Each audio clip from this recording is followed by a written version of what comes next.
There's a sad scene in the movie American Anthem. It shows a young man who cannot accept the fact that he's lost a leg in an accident. He refuses to leave his room, and he tries to keep everyone out of it, including the girl he once admired and loved. Instead, he keeps the blinds closed and passes his time in semi-darkness playing music. Contrast that sad scene with another scene reported by Robert Bruce. One day, Bruce was walking down a crowded city street. Above the noise of the traffic, the honking horns, and the talking people, he suddenly heard the sound of someone singing cheerfully and beautifully. And it wasn't the boisterous kind of singing, but rather a soft, peaceful kind of singing, like someone singing to himself. Well, when Bruce located the source of the sound, he couldn't believe his eyes. The sound was coming from a young man in a wheelchair who was pushing himself along by the only useful limbs that he had, his two arms. Jesus begins today's gospel by telling us that we must not allow anyone or anything to be more important to us than he is. And this is not about him wanting the glory. This is about us giving him the central place in our hearts and in our lives for our own sake and for our own happiness. You know, we'll never be totally satisfied in life until we possess and are fully possessed by the life of Christ that he came to bring to us. And this is not really a feel-good message kind of gospel, because Jesus challenges us when he says, "Whoever does not take up his cross and follow after me is not worthy of me. Whoever finds his life will lose it, and whoever loses his life for my sake will find it." So being willing to give up everything for Christ, even our own lives, is a very hard message. When Christ calls us, he bids us to come and die. In other words, if we are really going to find out who we really are, we have to give our life away. Because it's when we give our life away that we discover real life. That's the bottom line.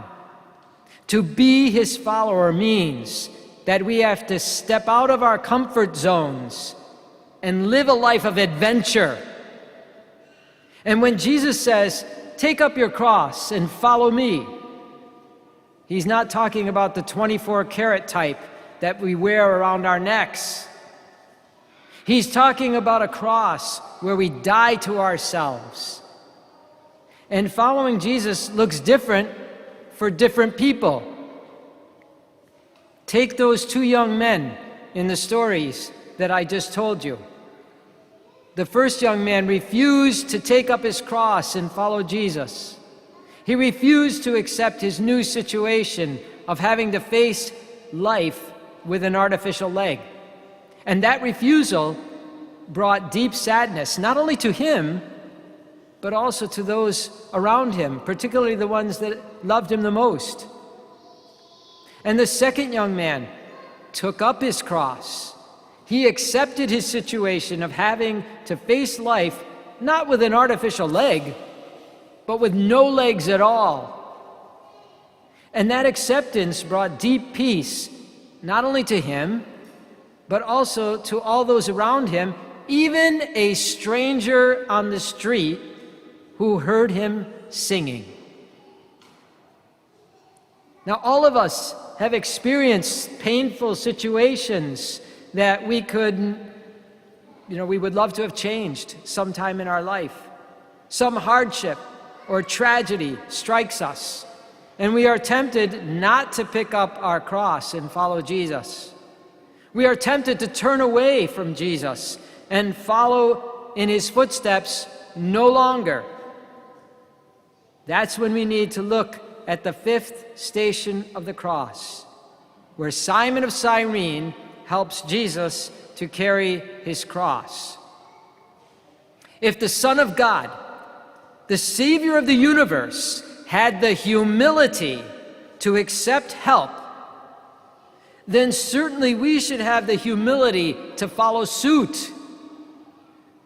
When the cross in our life becomes too heavy for us to carry, we should reach out for help, as Jesus did.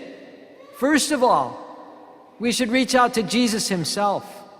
He knows what it feels like to stagger and fall beneath a cross. He knows what it feels like to have to humble yourself and accept help from another person.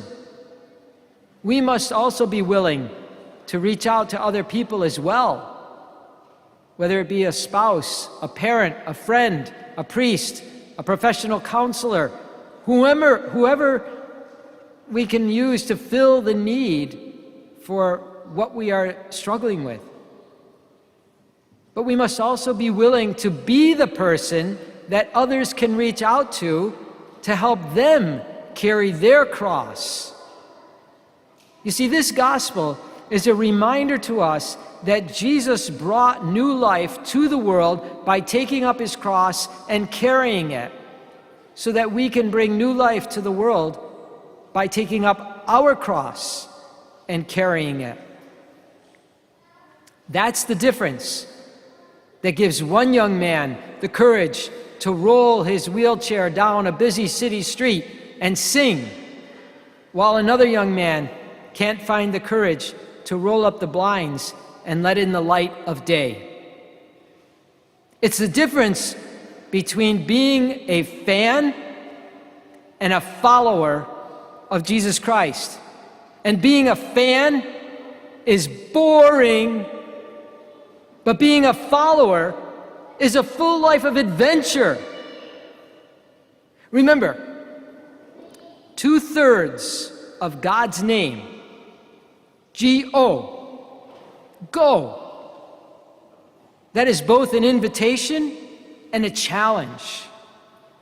An invitation and a challenge to be a follower of Jesus Christ. And with that, I'd like to close with a prayer. Give us your strength, Lord, for sometimes things get tough and we are ready to quit. Give us your love, Lord, because sometimes people reject us and we are tempted to hate. Give us your eyes, Lord, because sometimes life gets dark and we lose our way.